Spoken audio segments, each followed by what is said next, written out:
Welcome to the Powerful Marketers channel. This is the place where we share tips and insights to marketers and business owners. I'm your lead host, Mari-Liis Vaher, and I'm here to talk with people from different industries. So this is a special time we live in. The time after coronavirus has changed a lot, really, for many businesses. And it has everything to do with how we as humans actually adapt with the situations we are facing. Today, we are here to talk about how businesses are adapting sales pitches. And I am more than happy to introduce today to you Annette Kramer. She has over 20 years of experience in working with tech startups and scale-ups, corporates, the third sector, and also governments, all to support their people in communicating as leaders. So welcome, Annette. Thank you. Nice to be here. Thank you for inviting me. Thank you. Could you please share with us your story as an introduction? Why or how teaching sales pitches happened to be your passion? Okay, so first let's start with what we mean by a pitch. I don't like the word pitch at all. What I ask people I work with is to change the way they think about every kind of communication event. And rather than pitching, to think about what they're doing as starting a conversation that listeners want to continue. What happens is if you think about it that way, you tend to think about how you're engaging with somebody a little bit differently. Broadcasting is something that we're sort of taught it's a performance. It doesn't work. Business is based on relationships.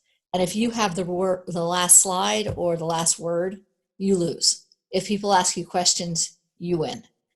And I think the easiest way to explain how I got into this is that people were having problems. I'm a non-exec director, and I've done a lot of other things. I have a PhD in theater. I've done lots and lots of things in lots of different fields.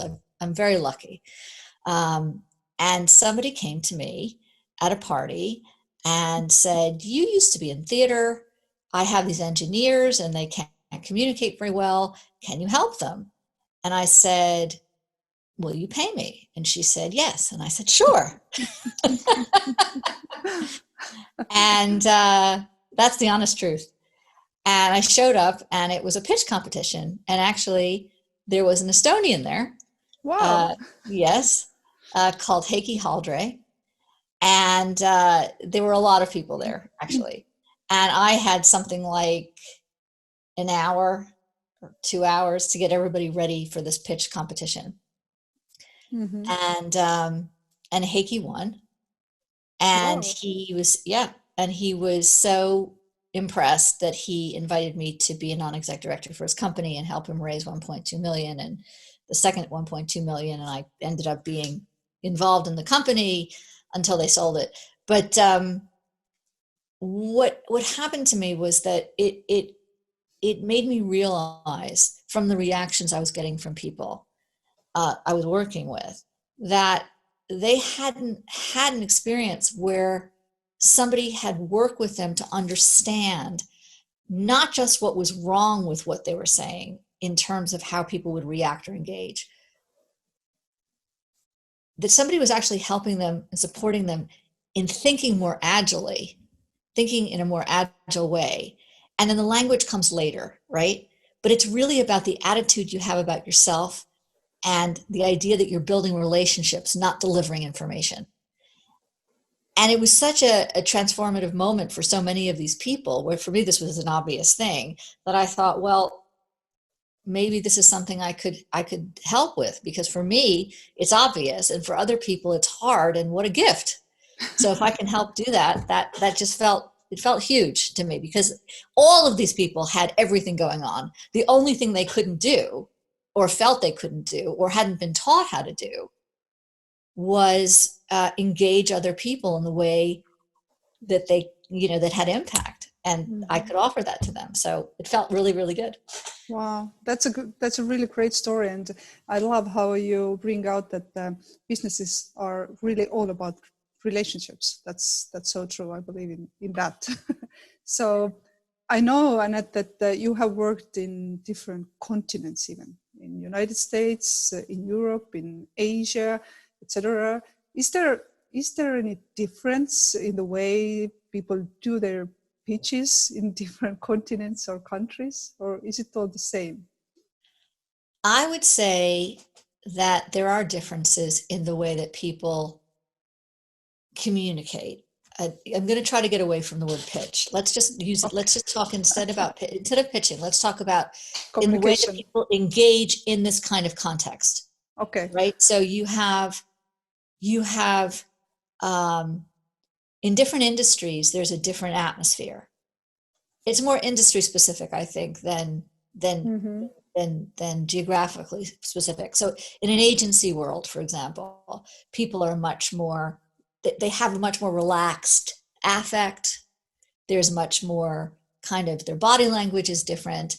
In a technology situation, people are much stiffer, but it still tends to be a lot of information delivery as opposed to building relationships.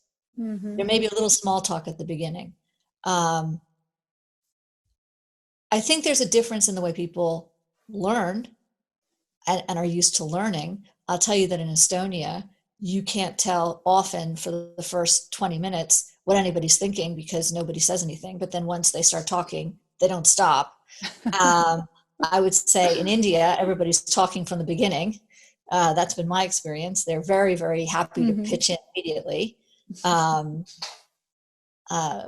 else can I tell you? That's very Yeah, I interesting mean, already. Do you see, Annette, if and how this coronavirus has changed this communication, or you don't want to use the word sales pitch, but I mean, is there anything besides the fact that we do it more online now? Has it changed how people actually communicate now? I think it has. I think what it's done is it's made communication more personal in a strange way. When people don't use slides, because they are in their homes generally, because they're not in business clothes, which is a kind of uniform, Mm-hmm. they are more themselves. They're more like the self that they are when they're not in a business situation. And one of the things that I feel very strongly about, and when I'm working with anybody, helping him or her speak like a leader, the most important thing is to remember what you care about, why you care about what you're doing, and how that's connected to other things you care about, because it creates an authentic impulse to communicate. Mm-hmm. And that authentic impulse is read as authentic, and it creates trust and it helps to build relationships. So in that way, people are given a glimpse generally of, well, more, I would say, of the person behind the suit or the person behind the job, right? Because we go around in business meetings, we tend to be our role, or we tend to think of ourselves as our role or what it is that we do. Mm-hmm. And in our homes, we tend to think about who it is that we are. And I think that there's a little bit more of the second on Zoom and all of that than there would be in an office situation. Does that make sense? Totally. I've never thought of that, but people really are more authentic nowadays. That's so true. Yeah, thank you.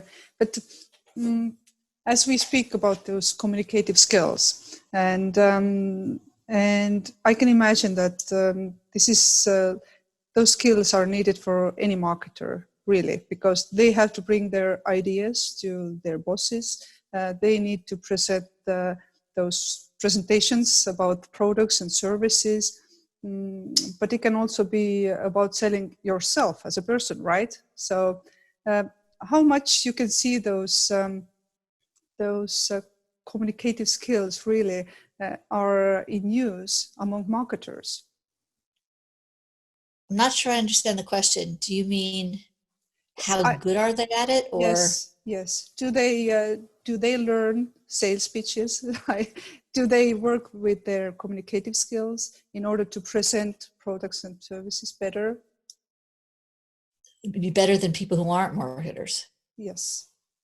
Because I know that you work with business owners, you work with the sales guys, but Yeah. have you seen those marketers also learning those skills? Yes, of course. I think it's hard to generalize across a profession. But if I had to, if being forced to, because the question is forcing me to, Yes. I would say the people who have more bad habits in terms of feeling restricted about how they communicate would be sales and marketing people, because there is a level of training that goes into that, and a sort of, like a glaze, a kind of formal glaze that they have, because it's professionalism in those fields, right? That can prevent them from feeling more authentic to the people they're communicating to. You mean right? They feel like there are certain expectations on the way they speak? I'm saying that the way that I experience when I'm working with marketing people and salespeople, the way I experience them is that they're a little bit more stubborn about giving up whatever they learned in training, that is strategic communication, and can prevent people from feeling that their communication is authentic, that they're actually communicating as whole people. Now, I don't know if I mentioned this to you or not, but I just recently last year I published an article in Strategy and Business on authentic leadership presence, because really what we're talking about, and this is something that I think you said in your introduction, is that by stealth, what I'm doing is I'm supporting people to speak like leaders, because everybody who is presenting a company or an idea is a leader, right? Because that person is bringing forward something that hasn't been brought forward, or hasn't been brought forward in that way before.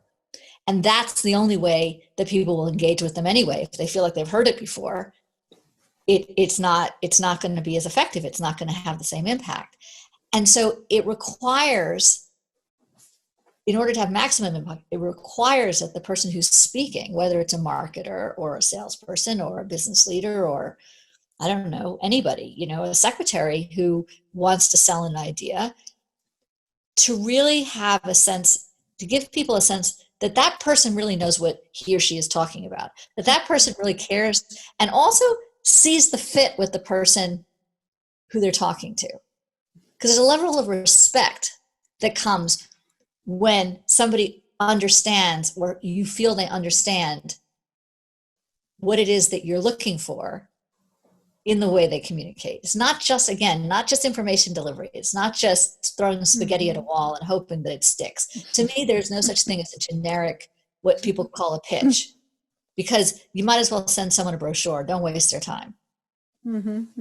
But when people feel as though you're engaging with them, when you're genuinely engaging with them, they're much more likely to reciprocate by engaging with you. And that's how you build relationships. So to go back to your question, marketing and salespeople are trained. It's another word I don't like. Training to me is for dogs and monkeys.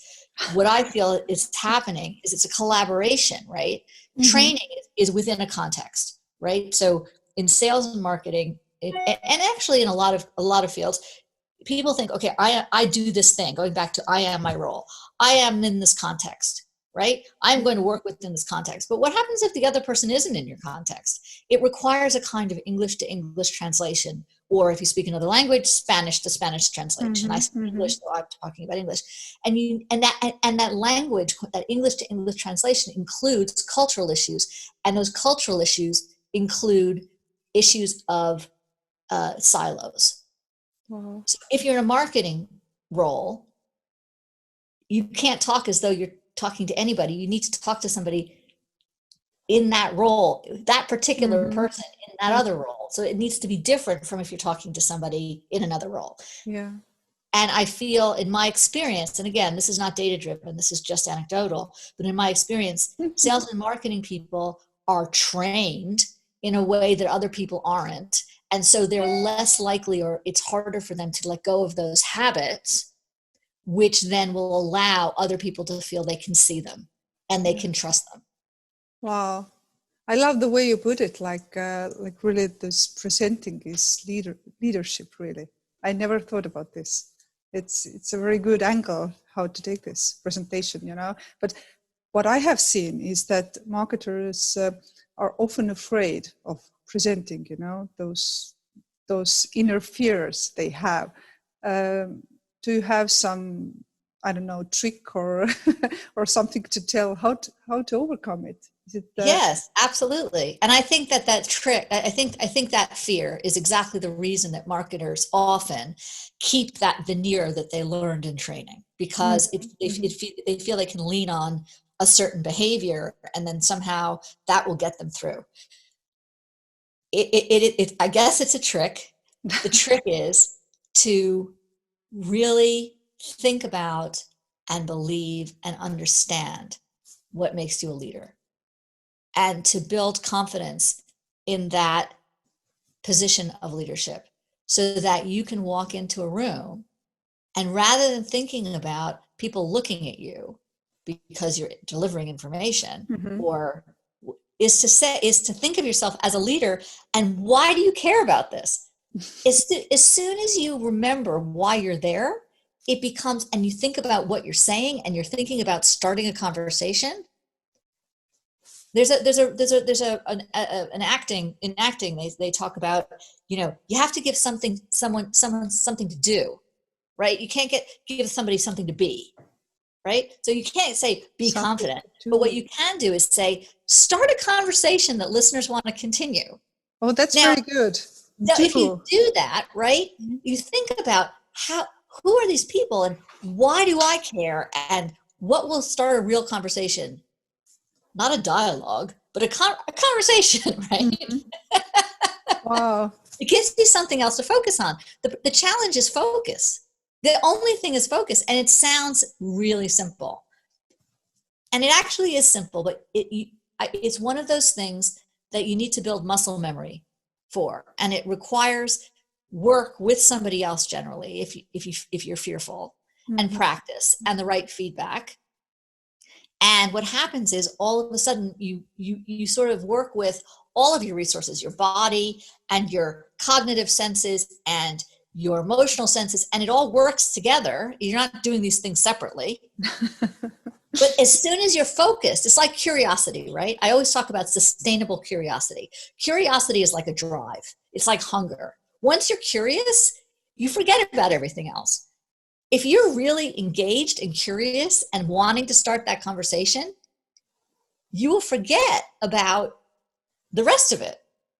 And it's a practice. It's like it's a practice. You have to build those muscles. You have to build those muscles that allow you to focus. It's a discipline.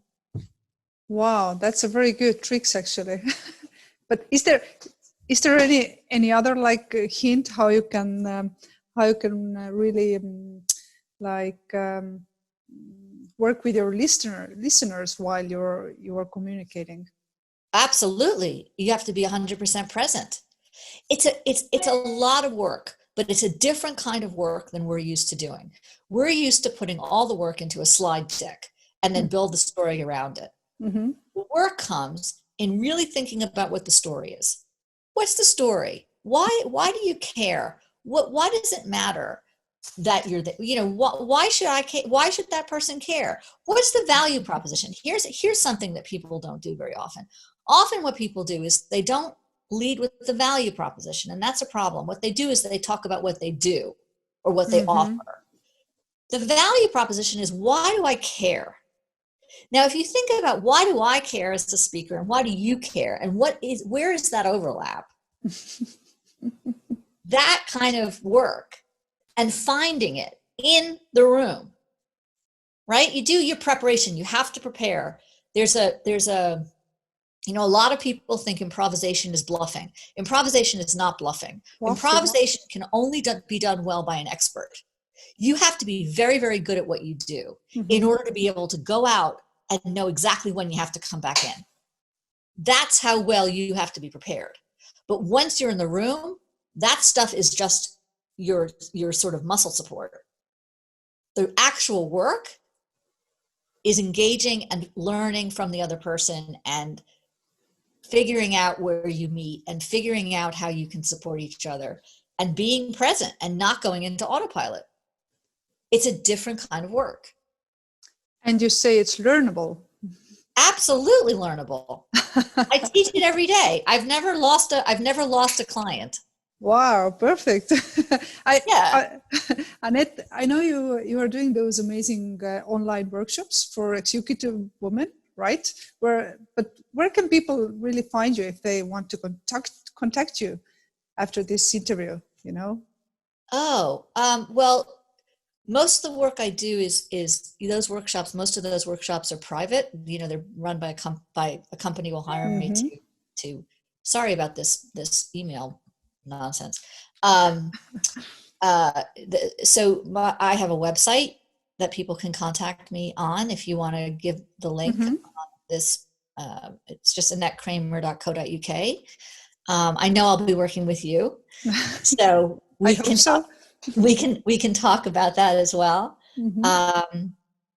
But yeah, I think particularly for marketers, just to go back to your question about marketers and what's specific about marketers, I think what marketers are actually very, very good at is once they understand or are willing to release what they're already doing that might have come from training, they're very, very good at making the adjustment. They're faster at making the adjustment than other people because they have that understanding, they have that temperament, they have that experience. So to the point that you were making about the workshops I do for executive women, a lot of that has to do with how do you talk about yourself and demonstrate that you're a leader in 3 to 5 minutes with the excuse of making a speech or with the excuse of making a presentation or all of that. And I find that marketers are much better at doing that. It's much easier. Yeah, it's much easier for them. They have to let go of what they had before. That's that with them. That's that's hard. It's hard. Been doing it a long time, you know. Yeah, because they have this in muscle memory already, you know. But you know, here's the thing. I'm not doing anything that's brain surgery. I'm just helping. I'm helping to replace a less effective habit with a more effective habit. Perfect. I'm so glad to hear that. There's no surgery. No surgery. No recovery time. Well, perfect, Annette. It's been amazing to talk to you. And I'm sure people will find their way to your website. And I hope we can have those workshops together also. So, I hope so too. Thank you, Annette. I very much enjoyed talking to you. Thank you, Annette. Have a nice day. Bye. Bye-bye.